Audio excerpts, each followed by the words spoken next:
Okay, everyone. Well, my time says 1 minute past 11, so I think we should get going, and others will join as we go.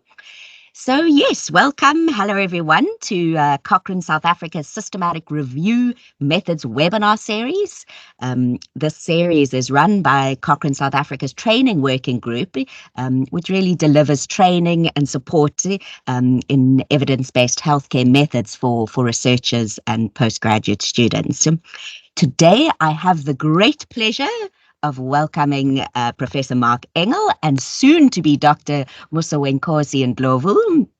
So just to introduce our speakers, Mark is a Chief Specialist Scientist at Cochrane South Africa and has just recently become the new Director of Cochrane South Africa. And he also leads the Training Working Group portfolio I spoke about. And Mark has many, many years of experience teaching and supervising and conducting research on evidence-based healthcare methods. If I went into them, we would take the whole 2 hours. Musa, who I also have the pleasure of welcoming, is a research fellow in our unit at Cochrane South Africa and is currently doing his PhD at the University of Pretoria in biochemistry, genetics, and microbiology. And he's very interested in combining these expertise with evidence-based methodologies. So today, Mark and Musa are going to be presenting on meta-analyses of prevalence studies and an introduction to R software. And so this lecture is going to be divided into 2 parts. So Mark's going to kick us off and give a sort of overview of prevalence studies and critical appraisal. And then in the second part, Musa will provide an overview and quite a practical overview of R software. Before I hand over to Mark and Musa, just a few admin issues. If you wouldn't mind all just keeping yourselves on mute during the presentation. Between the 2 parts and at the end, we'll break for questions and discussion, but please feel free during the presentations to type questions or comments in the chat as they come to mind, and we'll then read them out when we pause. But we'll also, if you would like to ask a question when we do pause, you can also raise your hand at that point. And then finally, just to note that we are recording the session, so please do be aware of this, and the recording will be then available afterwards on Cochrane South Africa's website. Okay, I think that is enough from me talking. I'd like to hand over to Professor Engel. Mark, over to you. I don't know if you want to share any slides. Yeah, well, thank you, Sarah. Good morning, everybody. Sarah, just confirming that you can hear me. You're on mute. Oh, okay, perfect. Yeah, perfect. Sorry, all good. Okay, and I'm gonna, I'll switch on to sharing my slides. Thanks.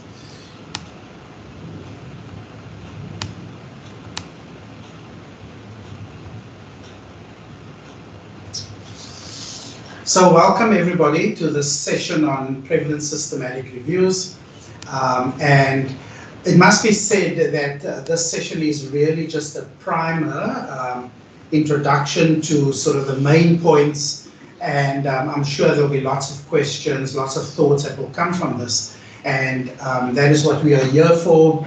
You're most welcome to continue the conversation even after today. So just to remind us, what is a prevalence study? I'm sure most people are familiar with this, where effectively you're trying, in this cartoon, to identify the number of red people against the sea of blue, or against the overall number. And those red people could be anything from a disease of interest or a condition of interest. And the whole point of doing a prevalence study is to allow researchers to assess the disease burden at a very specific point in time, and it serves to inform social and healthcare professionals, policymakers, and consumers.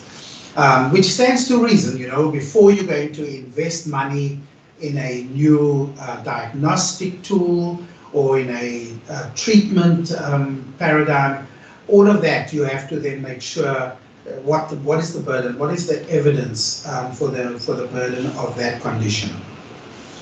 And so proportion of a population is really the key point here. So here's an example. You are interested in what the percentage of symptoms of seasonal allergies are during the first week in May. And then you'll go in there and you'll do one of two types of studies. You could do a point prevalence study or a period prevalence study.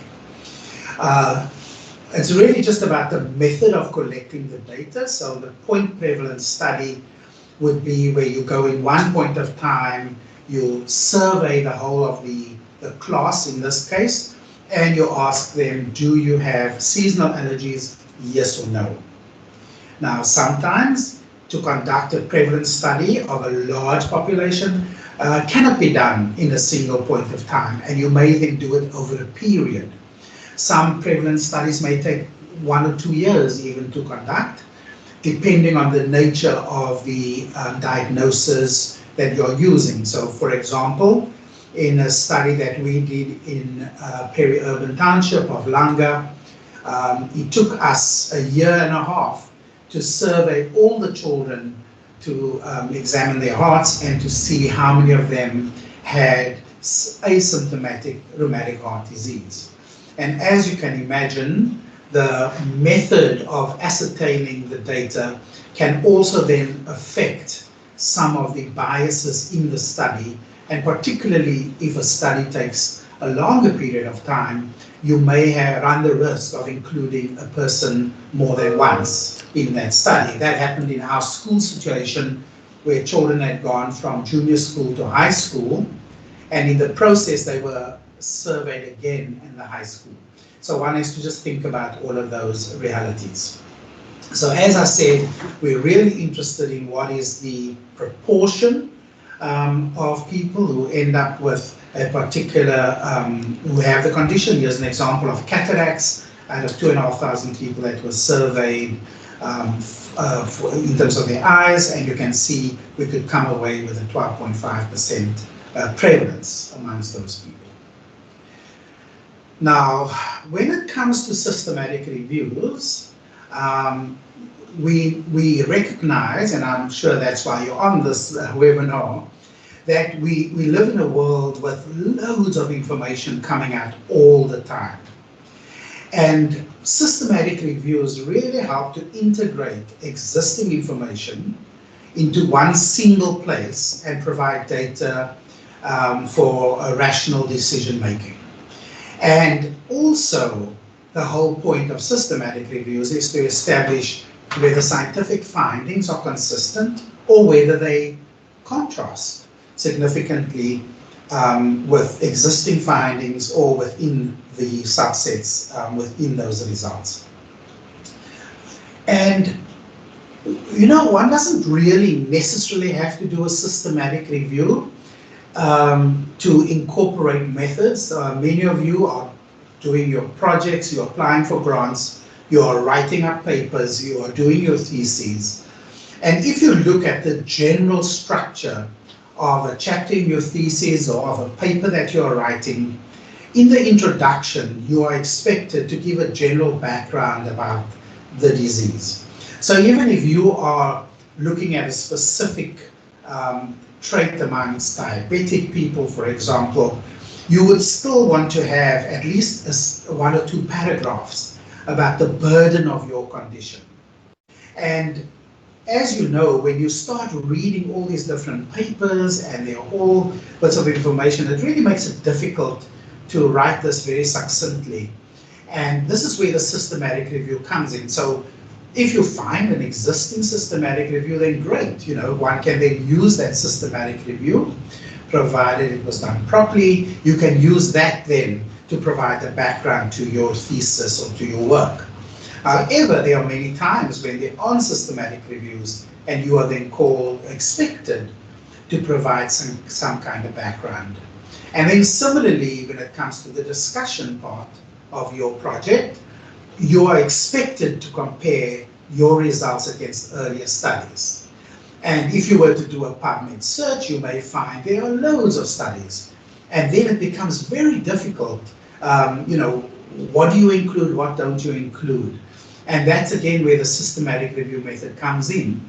even if you're not doing a systematic review, we would argue that using the systematic review methods is a great way to get these paragraphs in your introduction and in your discussion out of the way, and of course, to make sure that they are accurate. Of late, we have seen a great build-up, like lots of prevalent systematic reviews being done. This was a paper that was published a little while ago, and you can see in 2018 just the extent of the growth of systematic reviews. And I would also say that if you were to include a systematic review in your thesis as a chapter 1 or chapter 2 of your thesis, it will really give a lot of weight to the quality of your thesis. Here's an example. Sean Wasserman was looking at pneumocystis pneumonia in HIV-infected adults, and as a chapter in his thesis, he did a systematic review and meta-analysis to lay context. And so if you're looking at the systematic review method, you will remember that you'll perform your literature research following the question that you've created and so on. And eventually you'll come to the point where you need to summarize your study and patient characteristics as well as synthesize your results. And this is really what we are talking about here. Now, if you're doing a systematic review for your thesis, the beauty is that you can then, you also write the protocol. So here was a protocol done by Professor Holmes, who's out at the dental school here in Cape Town. She's interested in the distribution of HPV infection in oral squamous cell carcinoma, and she put together a systematic review protocol which was published in B&J Open and of course registered on Prospero. And again, those are, we can help you with those kinds of, those aspects of the systematic review when you need it. Now, when it comes to formulating the question for a systematic review, many of you will be familiar with the PICO, but the PICO really is for intervention studies. Whereas when it comes to prevalence studies, the suggested mnemonic is COCOPOP. So COCOPOP, like the breakfast, where the CO refers to condition, the second CO to context, and the third to population. And so if you have an example here for where Australian health authorities have expressed concern at the apparent rise in women seeking counselling for depression around the time of giving birth. And so you are then asked to construct a PICO, that's the generic term as you know it, to assess the evidence so as to inform policy. And as I say, we use the COCOPOP mnemonic. And so if you then from your scenario, you isolate the COCOPOP elements, so the condition is perinatal depression, the context is Australia, and the population is women. And once you've isolated those elements, you can quickly put together the question for your systematic review. Okay, so with our other example here, for your systematic review, your question may be, what is the prevalence of symptoms of seasonal allergies, that's the condition, amongst the population students during the first week of May is the context for your review question. Okay, now when it comes to study design, the prevalence studies are generally of cross-sectional study design, okay?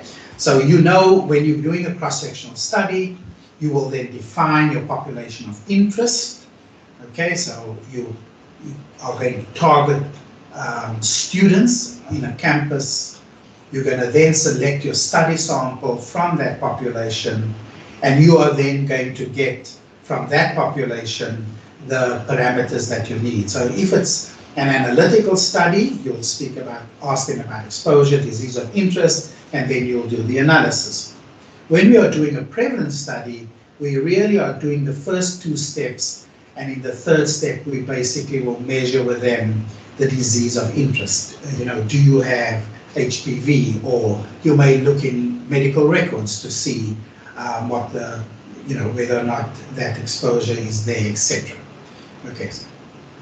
Now, when you do the systematic review, the prevalence study follows the same, prevalence systematic review follows the same protocol, and step 4 is where you conduct your data extraction. You have a pre-designed form, and that data extraction will allow you to produce a table such as this. So normally, again, in the intervention study, you may mention the intervention and the control groups, whereas in the prevalence study, you may present the subgroups from your samples. You may have, for example, in this case, we have all the countries down the left here. We document the strategy there that was used to collect the sample, the age range, and so on. And it's very important to think about that table 1 when you are constructing your data extraction form, to have a very clear idea what it is you want to bring together at the end, so that everybody's clear as to what you're doing. And then just very briefly, again, like with all systematic reviews, prevalence studies also need critical appraisal of the study methods. We don't just assume that every prevalence study has good methods in conduct, and so it's important for us to actually critically appraise them for bias. And so when it comes to prevalence studies, the questions are different. There are critical appraisal tools. The one that we like to use is from Hoy, from Australia, and the Hoy critical appraisal tool comprises 10 questions that one asks, 4 of which are look at external validity, and the other 6 at internal validity. And for each of those questions in the tool, the question is very clear. So, for example, question 1, what was the study target population? Was the study target population a close representation of the national population? And so one would then take your paper and you'd look at the methods, look at how samples the sampling was done, and then you are able to assess the risk. So for example, here the study's target population was a close representation of the national population, then the risk is low and you give a 0 score. If the study's target population was not clearly representative, in other words, it's a high risk of bias, it gets a score of 1. And so when you add up all the scores, the higher the score, the higher the risk in that study, okay? So this is just another example of that. And so in your methods write-up of your systematic review, you will then speak about that the relevant risk of bias tools will be used according to the study design. You'll have 2 independent reviewers who will assess the methodological quality for the internal and external validity and the general applicability of the results, right? And so you will then have those questions which you will use, and you will do it in exactly the same way, 2 reviewers, etc., doing it. And then at the end of that, you are then able to do a graphic representation of the bias in some form or other. In this case, we can see that if we take cumulatively all the studies that were incorporated into this systematic review, for domain 1, looking at selection bias, we can see there that more than 80% are green. In other words, more than 80% of the studies incorporated in this prevalence review had a low risk of bias as regards domain 1, which is sort of selection bias. And you can see, you can go through all of these, and because it's a proportion study, there's a numerator, denominator, and you'll score all these various aspects of each individual study and combine it in this overall graphic picture. There are different ways that you can do it. You can, of course, also just have a simple table. You have authors across the top, and you have green, red, and amber for the various colors. And then after that, you will then come to summarizing your outcomes in a meta-analysis. And all of what has been said before is so important because the critical appraisal of the study methods will inform some of the meta-analysis understanding and interpretation. Yeah. So I'm going to stop there before handing over to my honorable colleague. I just wondered if there may be any questions at this point. Maybe if somebody's monitoring the chat, feel free to chat or unmute and ask your question. Thank you.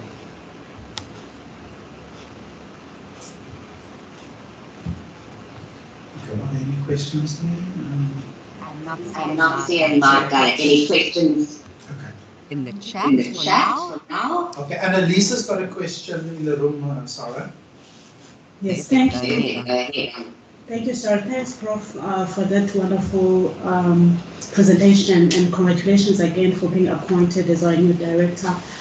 I just wanted to ask about the measure of association you use when you conduct a meta-analysis for prevalence systematic reviews, because I saw that you wrote risk ratio, odds ratio, and mean difference or something, if I saw correctly. Could you please clarify that? Like, when would you use, because in my understanding, I thought it was odds ratios, but when would you use risk ratio, for example? Yeah. Okay, no, so for the prevalence study, the main parameter there is the proportion. Okay. So it would be the number of people with a condition of interest over the total number of people sampled. So it's a proportion, and that proportion will have a 95% confidence interval around it. And we conduct exactly the same tests around heterogeneity and so on in the same way. But proportion is the main one, and then we can break it up according to various subgroups. So for example, if it was if we were interested in the burden, the prevalence in a group where there, for example, is no exposure to some kind of etiological factor, we can compare that with another group, and that's where we can then do an odds of association. Okay. To say that if we look at the prevalence amongst the non-smokers, compared to the prevalence among smokers, we can see the difference. But generally, if that's obviously in a case control study, we would use case control study. But if we're going to be comparing different populations, different studies, then we might do an odds of association. Okay, thank you for that. There's the question. Mark, I see we've got a question in the chat. Sorry, I seem to be, if you can hear me. Thanks, Afolake. I hope I've pronounced your name correctly. So what is the difference between point prevalence and incidence? Yeah. Sure. Yeah. So thanks very much for the question, and welcome to the webinar. So prevalence, as was mentioned, is measured in a single point of time, or over a period of time, but it really counts the number of people with a condition at that point in time. In incidence, we are more concerned about how many people develop the condition. So in an incidence, when you're reporting incidence, you may say that there were 100 people followed up over a period of a year, and during the period of that year, 3 people developed asthma. And so the incidence will be 3 people per 100 people over 1 year. And normally incidence is expressed as person years. Normally we would use 100,000 person years.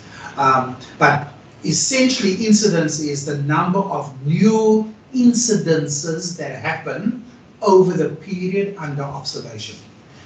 Whereas point prevalence is not in the future, it is how many people right now have that condition.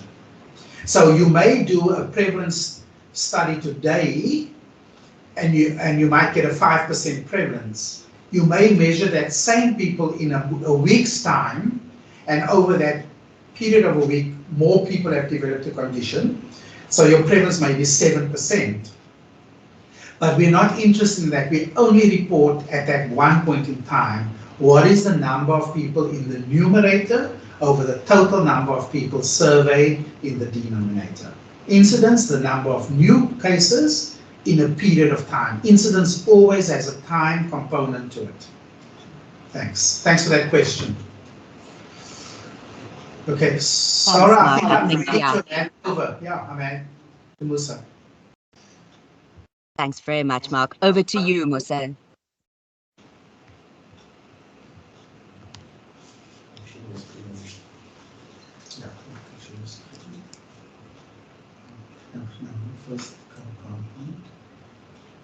Coming up, your screen is sharing.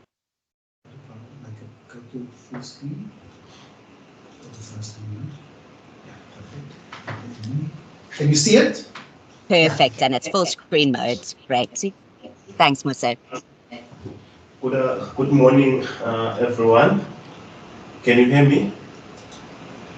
Sarah, can you hear me? Yes, all good, perfectly.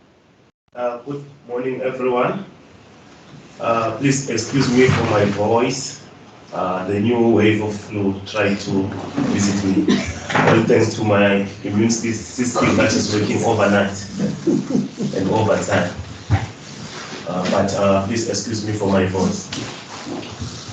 So I will be briefly taking the technical part of this webinar, the introduction to R, on conducting a meta-analysis of proportion or of prevalence. But firstly, just click on it and you can use it down there. So these are part of the learning objectives. Just to give an overview of what is a meta-analysis, and also give the introduction to R, the introduction to R interface, setting up the working directly, and also compilation of scripts, and a bit of introduction to meta packages used in conducting meta-analysis of proportion, and also how to visualize the results. So one would ask, what is a meta-analysis? So by definition, or a brief definition, it's a method to obtain weight average of results from various studies. That is, if you are having different studies, or in this case, you are having a different prevalence studies, then now you want to bring all those results statistically. So you can conduct a meta-analysis to bring those results and have a single estimate of the results. So as Prof was talking about the prevalence of a systematic review of a prevalence studies. So now you have conducted the systematic review. So a question will come, does all the studies included qualify for a meta-analysis? The answer is not true. Not all of them qualify for a meta-analysis, even though they were included on a systematic review. So you have to look at factors such as the homogeneity, looking at the similarities between the population of the characteristics and study design, and also the outcome measures. Because some studies might have different outcome measures, like the question Annalisa asked about the odds ratios. If you are having studies that have different outcomes or that are not dichotomous, then you can have maybe different meta-analysis of those studies, or you can't conduct those studies in a same meta-analysis. And also you have to look at data availability. In all those studies, all variables are available, such as the prevalence and the sample size, and all those variables are available within those studies that are included. And also not to forget the methodological quality. Like Prof was talking about the studies with determining the high risk. Some of those studies that are at high risk, which are in case included in the systematic review. If those at high risk, you can't include them on the meta-analysis. So there's a review paper that assesses a meta-analysis. It's a good paper for your interest. It clearly shows how does you conduct the meta-analysis of prevalence from the eligibility of studies, and how to do subgroup analysis, also interpretation of the results as well. Nice. So for your own read. And to mention as well, to have a depth on how to conduct your parties and meta-analysis, one can go to Cochrane South Africa YouTube channel. There's a nice webinar conducted, I think, a year ago, that talks more about what is a meta-analysis, because in my case, I was just giving an overview. So another aspect in the overview of a meta-analysis of prevalence. By definition, it is appropriate when it is appropriate to conduct a meta-analysis of prevalence, because you can have a systematic review of prevalence, but that doesn't mean by default you have to conduct a meta-analysis. So you have to know when to do a meta-analysis and when not to do a meta-analysis, and what are the beneficiaries of conducting that meta-analysis, including it address variability of the studies. You can use to examine subgroups heterogeneity, and also have a solid results to inform policies and practice, and also can help you to identify research gaps within those variations between the studies.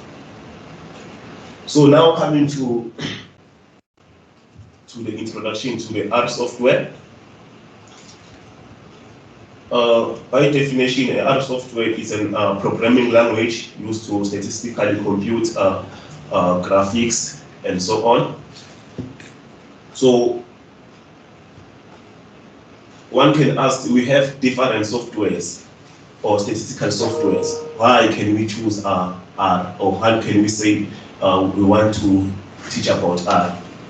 One advantage about R is an open source, and it is very free to use. You don't need any subscription, and it has a wide range of packages that one can use to do any statistical analysis, and it is very flexible, even not user-friendly, but it is very flexible, and it gives us reproducibility results as well, and integration with other tools, like you can import data from other statistical softwares, your data, your SPSS, and your SAS. So just to show you how to, where you can download the R and R Studio, you can use the Cochrane website where you can download R.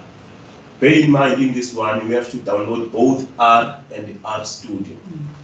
So by definition, R, like I said, is a computing program. So R Studio is an extended R program where it is more user-friendly, and it is friendly to use and conduct all your analysis.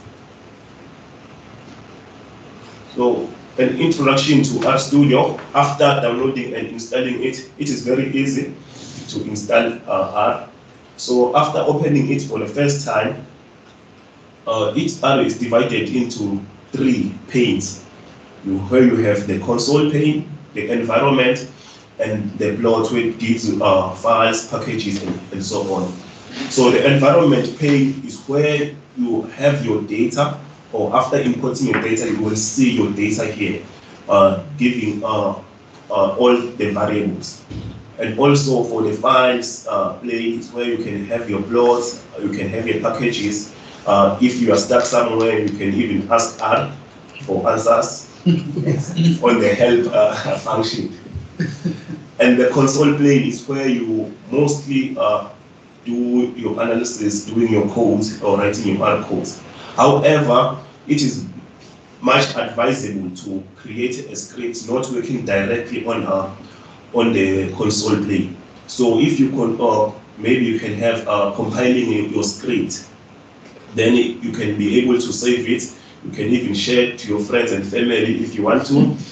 And as well, it can help you in running another studies or another experiment going forward. You can save your codes, R codes. You can save your functions, so that you don't have to go back to YouTube and go back to ChatGPT again.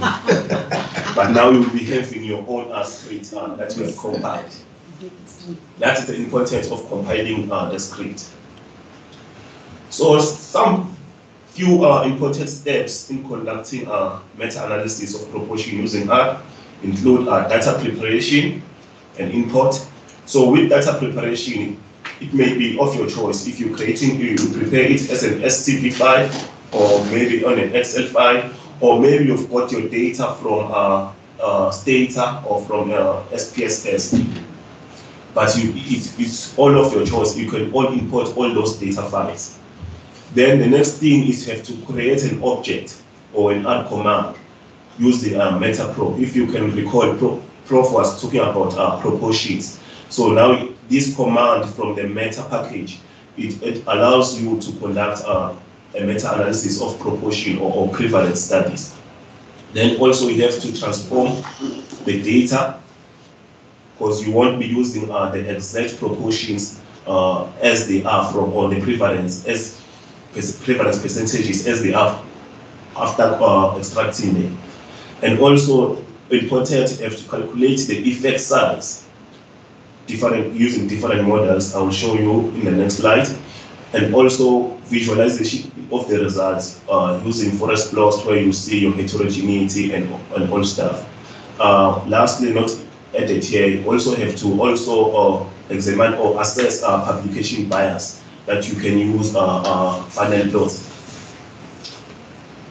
So there's a study conducted by Wang et al., not et al. By Wang. It clearly shows in a stepwise how to conduct a meta-analysis of proportion using R. It's a very nice study that you can look at. So with data transformation, as I've said, that it's one of the important aspects when conducting a meta-analysis of prevalence. So the transformation data is done to ensure that the proportions follow a normal distribution, which enables accurate estimates of the summary proportion. And these help to avoid the skewness of the proportions within the collected studies. There are two main methods that you can use to transform the data, which is the logic or the log transformation, of which this one firstly converts the proportions to the log nature, and also you can use the Freeman Axan transformation, of which this one it establishes the variances within the course of the study, unlike the log transformation that has destabilized variances within the course of the study. So calculating the effect size, there are two methods that are mostly used in conducting and meta-analysis of prevalence studies: the fixed effect model and the random effect model. So the effect size is a statistical measure that quantifies the strength and the magnitude of the relationship between variables or the difference between groups or subgroups. So for the fixed effect model, it assumes that the studies share a common true effect size. And also it treats variations in effect size between studies as due to sampling error only. It does not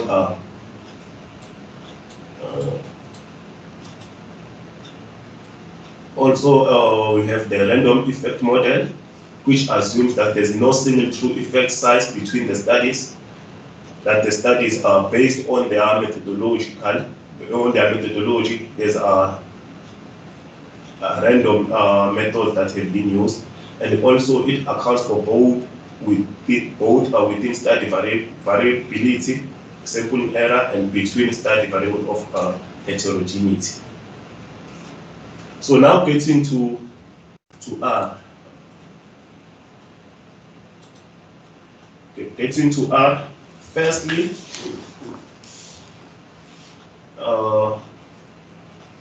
on your script, you can label and have definitions on what are you doing on your script, but for R not to read whatever you wrote here as an code, you have to first use the hashtag symbol, so that R does not read whatever you have here as a code.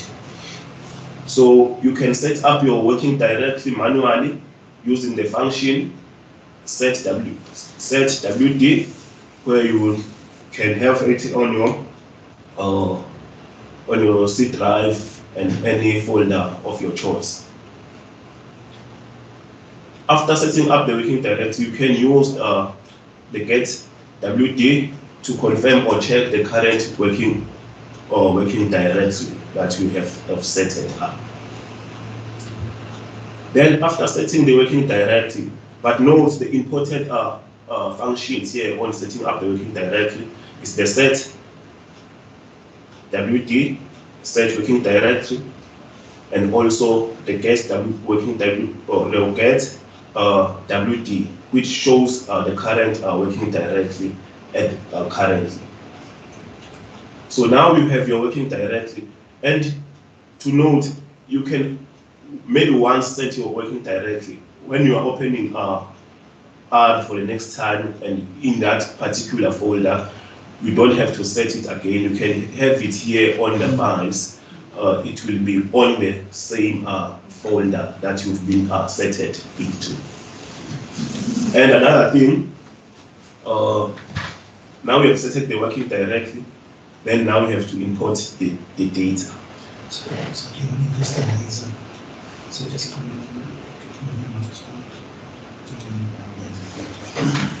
So after setting up the working directory, now you have to do your data import.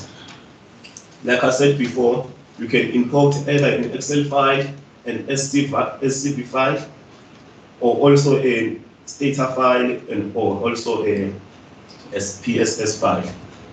Those who are familiar with data know that a script here works more similar to a do file. So there are also imported packages that you need to install prior importing that particular data. So I will have an example for a data extracted on an Excel sheet. So you need to firstly install the package, read Excel. So this is the command to install the package, which is said install.package. Then you have open brackets, exclamation marks, then or quotation marks, then read Excel. That will be your package, loading your package. Then after installing your package, then you have to load your package. This is a stepwise thing. You have to load your package. This is before you can export the data. Then loading the package, you just say library, open brackets, read Excel. So you go to run. You can either say run, or if you are put on your keyboard, you can just say Control Enter. So now creating an object for data import. It depends on you on the data frame. How do you name your data? Then follows by an assignment operator, the less than sign with a dash.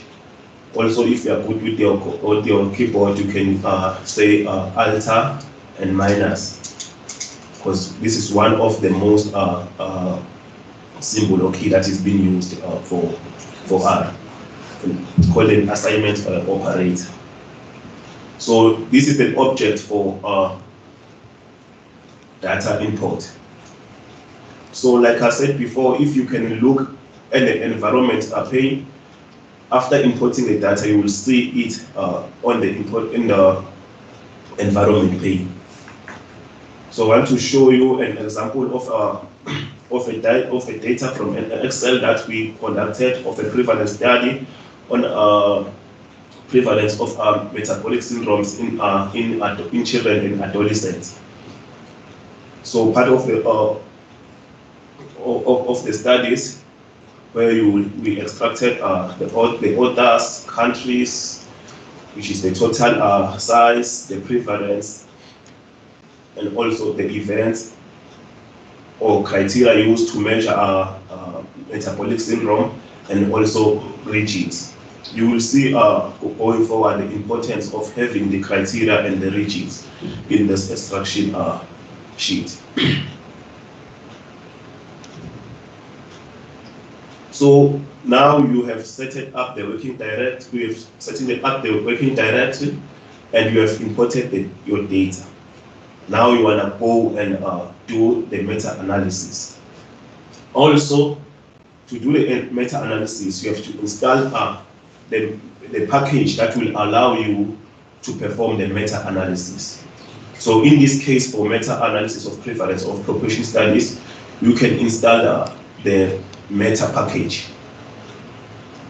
Same, using the same code, but now you use meta. So if, for instance, you want to know the packages that are listed or that are already installed on your machine or on your R, you can come to this to the plot panel and come to packages. If you are clicking here, those that are already installed, you will see they are ticked. And also it helps you to guide when you are creating your object, what follows next. Then also you load your meta package. Then after loading your meta package, sometimes it will tell you what package is missing. Like for instance, when I was using this example, R told me that there's a metadata package that is missing. So I had also to install it and also load that metadata package. Then after you've installed and loaded your package, then you can create an object as well. As well, you can name your data frame, your choice. You can even name it by your name, last name. But for this one, for the example purposes, I have my data frame as an example.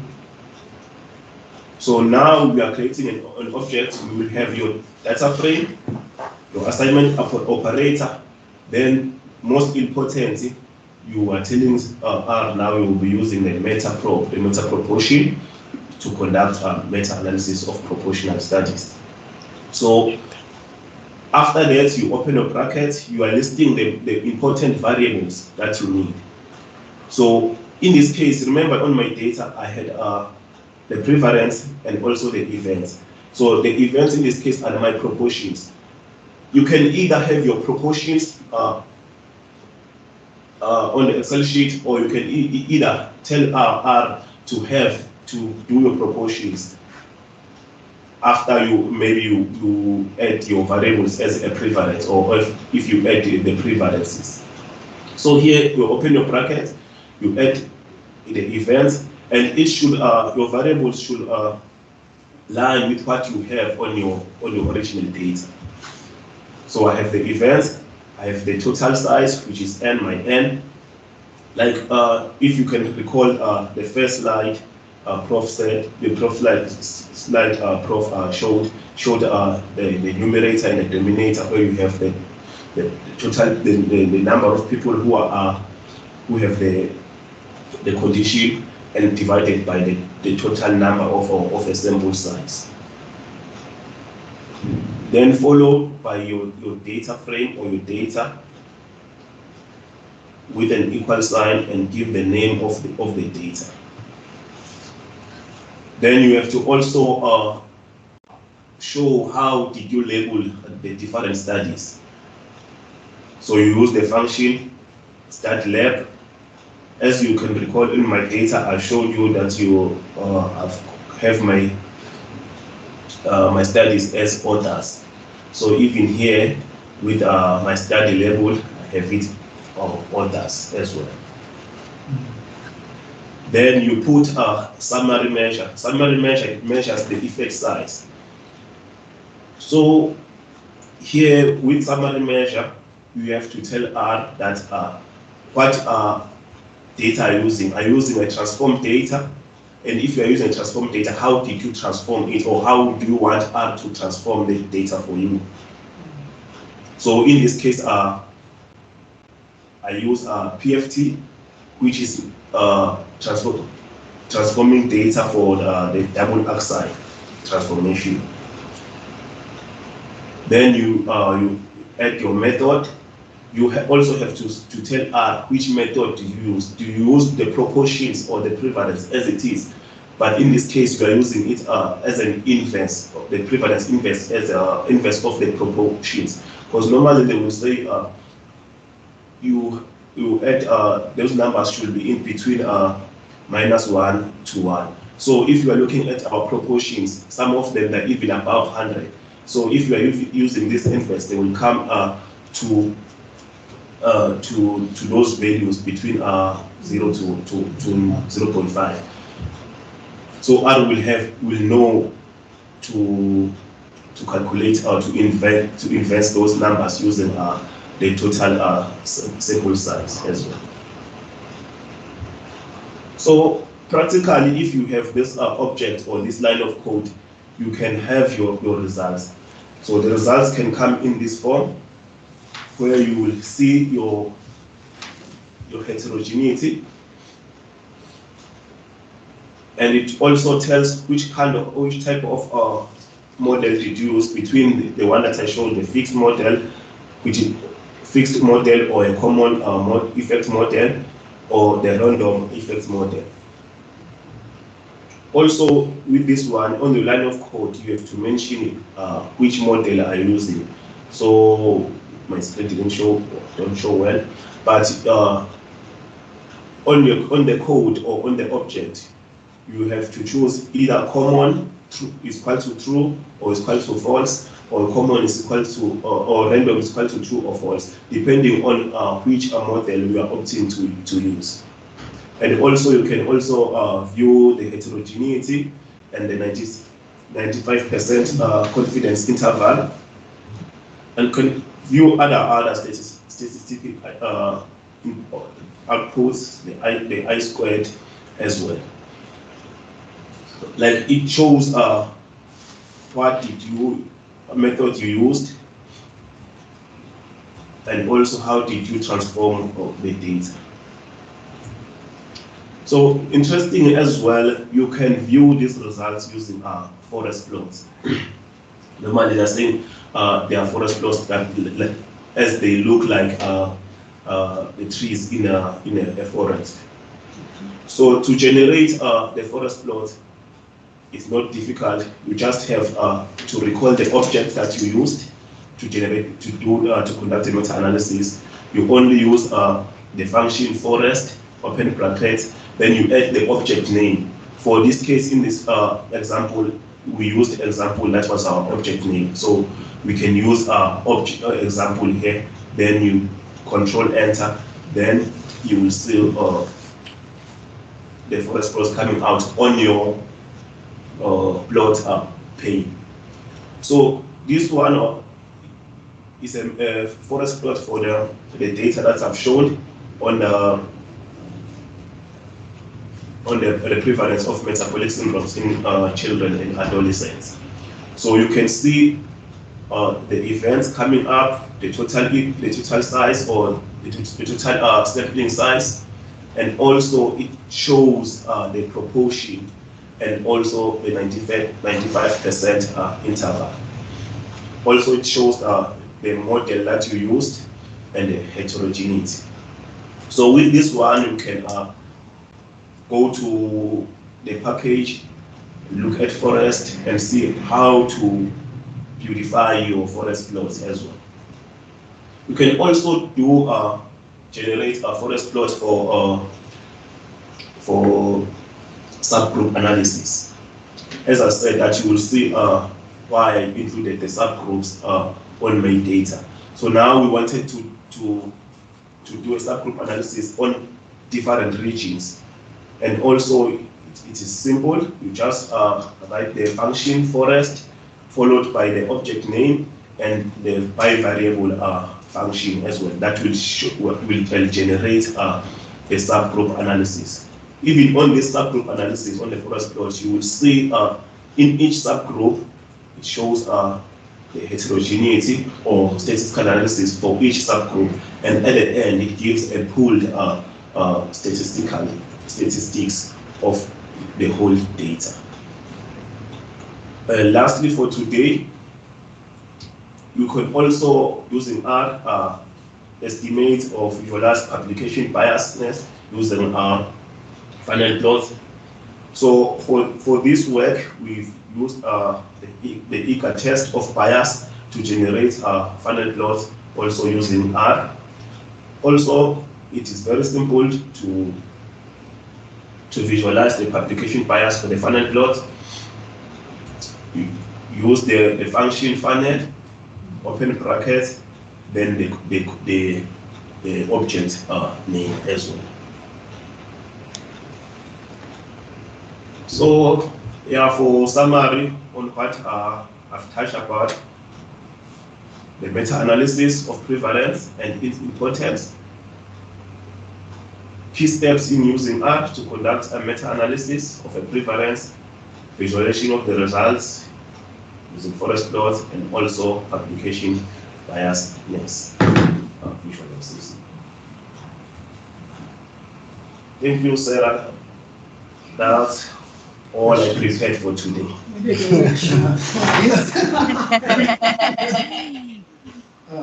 Not all. Thank you so much, Musa. That was absolutely fantastic, and I learned a huge amount. As a qualitative researcher, I always hear this concept of R, and I don't know what it's about. So yeah, it was a great introduction for me. Yeah.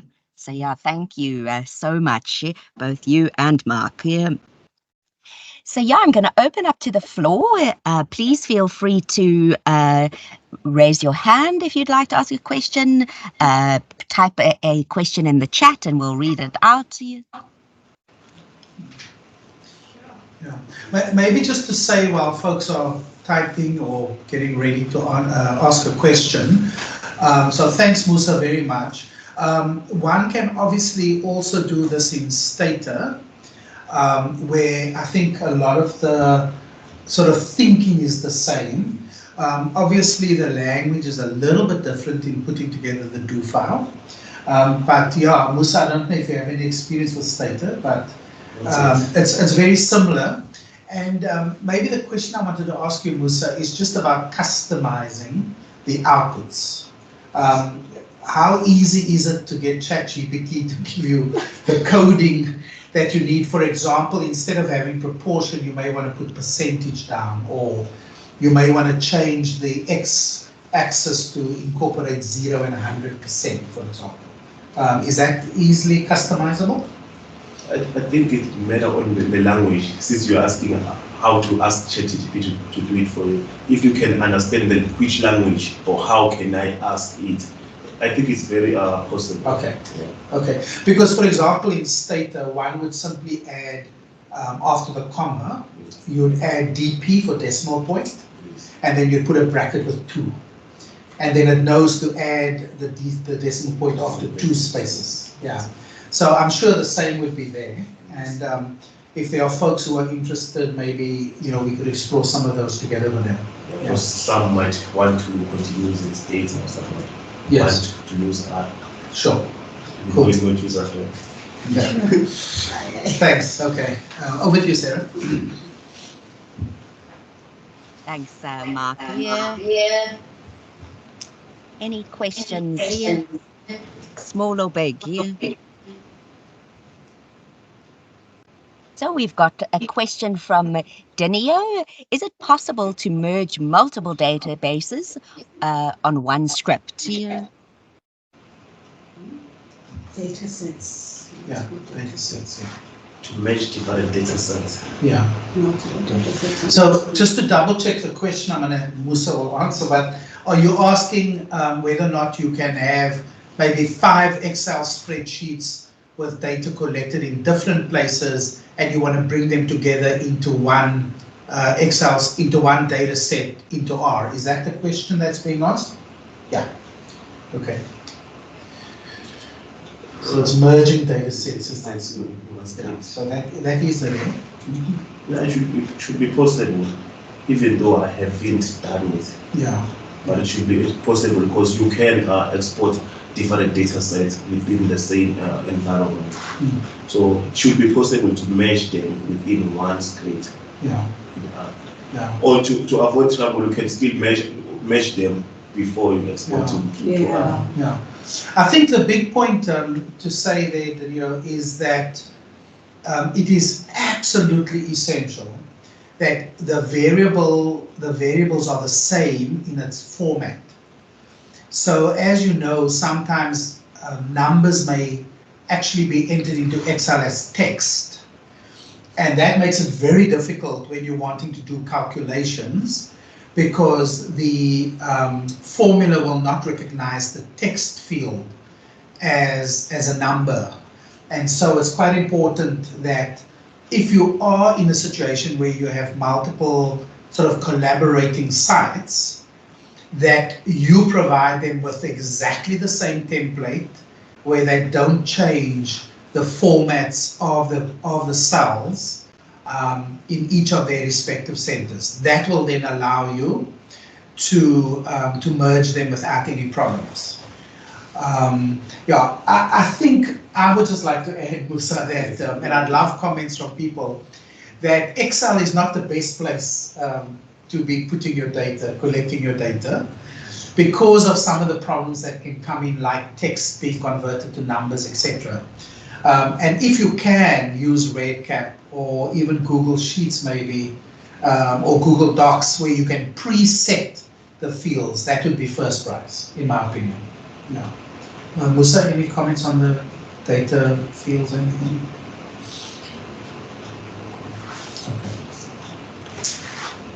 There's another question from Eunice. Thank you, Eunice. Great presentation, she says. Is there any serious difference between your Stata output and R software in meta-analysis? In terms of output, there won't be difference, because Prof will correct me. Even with Stata, I'm using the Meta-prop. Yeah, there's a Meta-prop 1 command now, but same, yeah. So it should not be much difference in terms of output.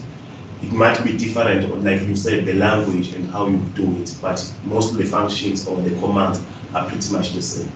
Yeah. Like I said, the only thing that we might prefer to use R is free of use. Yeah. I mean, one would expect it to be very similar, maybe to the third decimal place. You may have a slightly different number, but by and large, the Meta-prop routine has been adapted for Stata as well as for R accordingly. Yeah.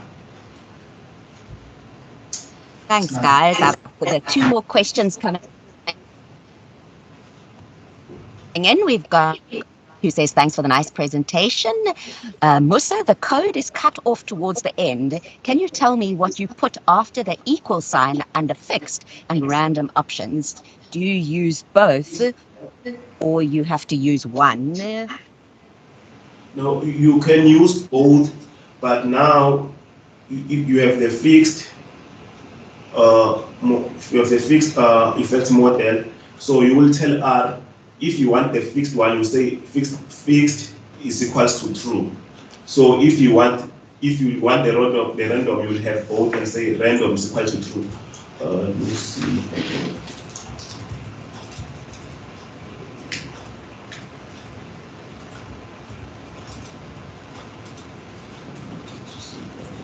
Musa, are you sharing your screen? Yes, I wanted to. He's just finding it and then he'll share. Yeah,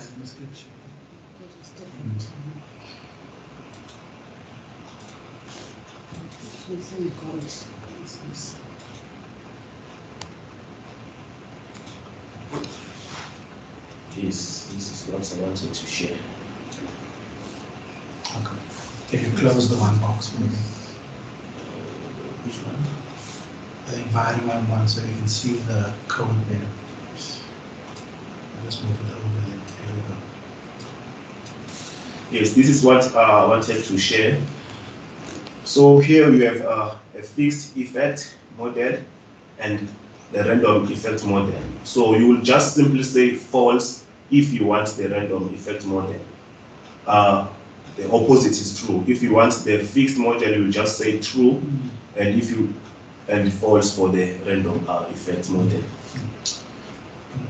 Yeah, I think, thanks for bringing that up. That's quite an important point to remember, that the nature of the model or the model chosen will affect the outcome.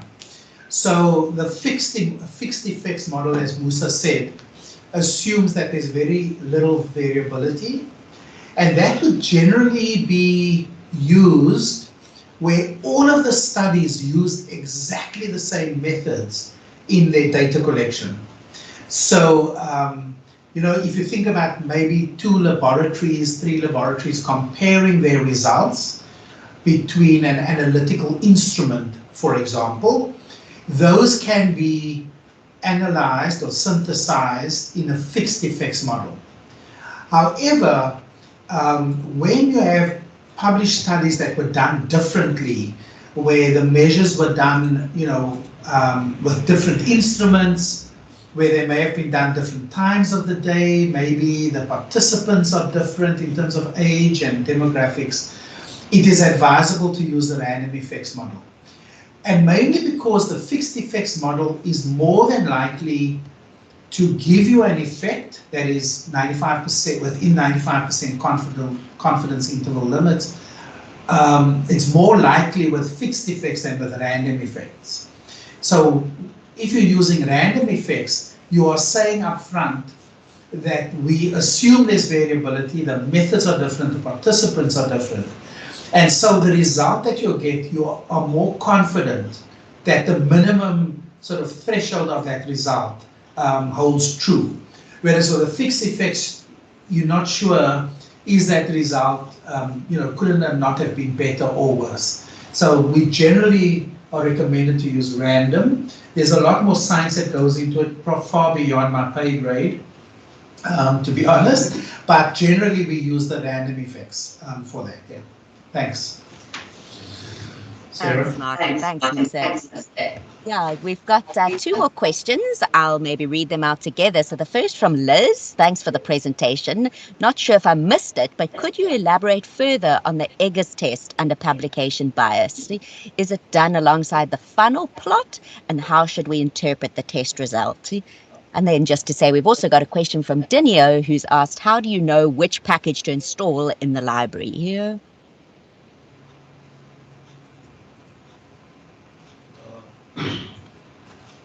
Firstly, with the one on which package to install, I think it also goes with a bit of research. Yes. If you have been gotten a script from someone else, because like for instance, if one will say go and run a meta-analysis using R, you will first have to ask your questions: which script or which package should I use? Then you will have to do a bit of research. Like Prof was saying, you can even ask ChatGPT. Artificial intelligence can come at your rescue, especially nowadays, on which package you can use. And with the one for the Eggers test for publication biasness, this Eggers test is just a method, statistical method that is used to assess publication bias in meta-analysis. That it evaluates whether there's a systematic relationship between the effect sizes of individual studies and their precision as well. I think was there a follow-up question? I think that was, maybe just to say that on the y-axis you have the standard error, and on the x-axis you would have the odds ratio on the log scale. And so the smaller studies are at the bottom, and as you can imagine, because they are small, because the sample size is more prone to error, resulting in a widespread estimate, it tends to spread out in the lower levels of the funnel, whereas the larger studies, which will have less standard error, are near the apex of the funnel. And so all you're wanting to do is to make sure that you have that sort of distribution of your studies in terms of odds ratios and standard error. that will give you a sort of confidence that you've incorporated as many or the proper ones as you can. But yeah, again, we are happy to send primers on those, some papers on that in interpreting. Yeah, thanks, Liz, and I hope you're warm in Canada. Thanks, Mark. Thanks, Musa. There's another question about the possibility of sharing the spreadsheet so we can practice. I'm not sure if this was for now to share the spreadsheet, to practice now or in the future. Is the paper published? Oh, yeah. So, but we'll share a spreadsheet because some of this data is just about to be published, but we will share something. I think that will make it possible to practice. No Buchle. Yeah. Is that okay, no Buchle? Yes, thank you. Okay, cool. Okay, thank you. Is that it? Yeah. There's someone who's just raised his hand. Mama? Can I just share something? Yeah. Can I just share something about the interpretation of the forest plots for 1 second, Sarah? There's a question. Okay, can I just share? Can I go ahead, Sarah? Go ahead. Yeah. Okay. So here's an example of interpreting the forest plots. So you can see on the left, we have a symmetrical plot. It looks like a funnel upside down. And as it says there, there's absence of bias. The open circles are the smallest studies showing no beneficial effects. This is with relative risk. And then you can see in the center, we are missing those small studies there. And so that funnel looks a little bit asymmetrical. And that then points towards publication bias because the smaller studies are missing. And then in the right, we've got asymmetrical plot in presence of bias due to low methodological quality of the smaller studies. The open circles are the small studies of inadequate quality whose results are biased towards large effects. So I'll share the paper from which this plot comes as well, and that hopefully will make it easier to understand how we used forest plot, funnel plots. Thanks, Sarah.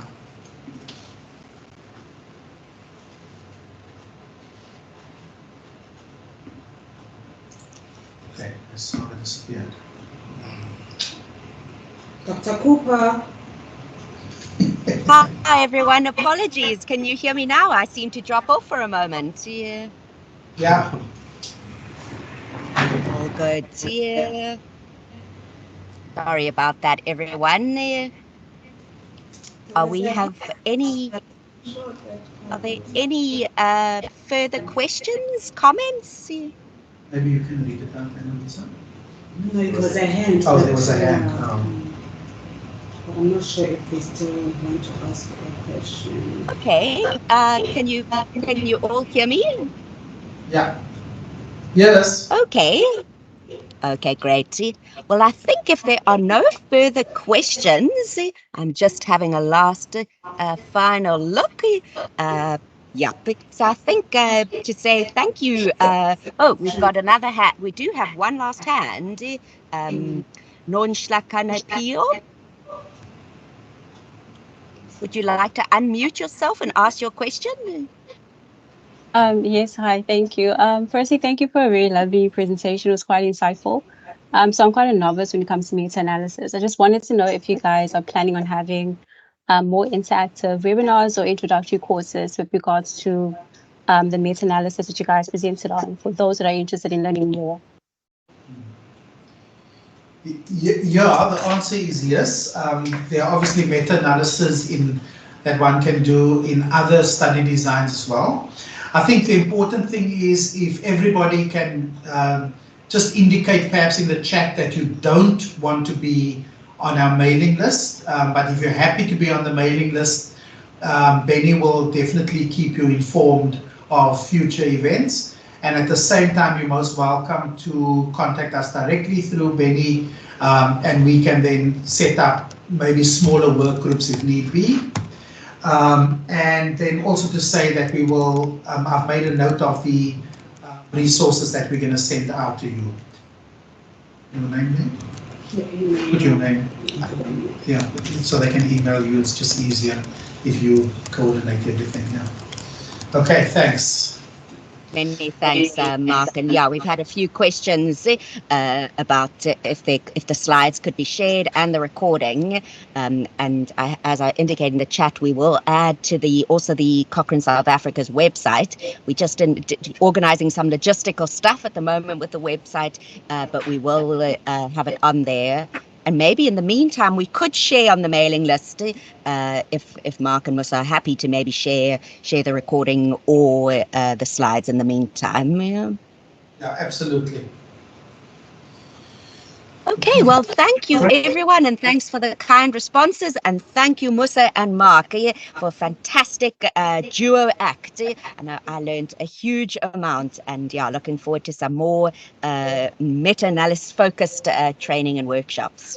So thank you all very much, and we hope to see you all at our next Cochrane South Africa webinar series. Take care, everyone. Thank you. Goodbye. Thank you, Sarah. Don't close it. You can just mute.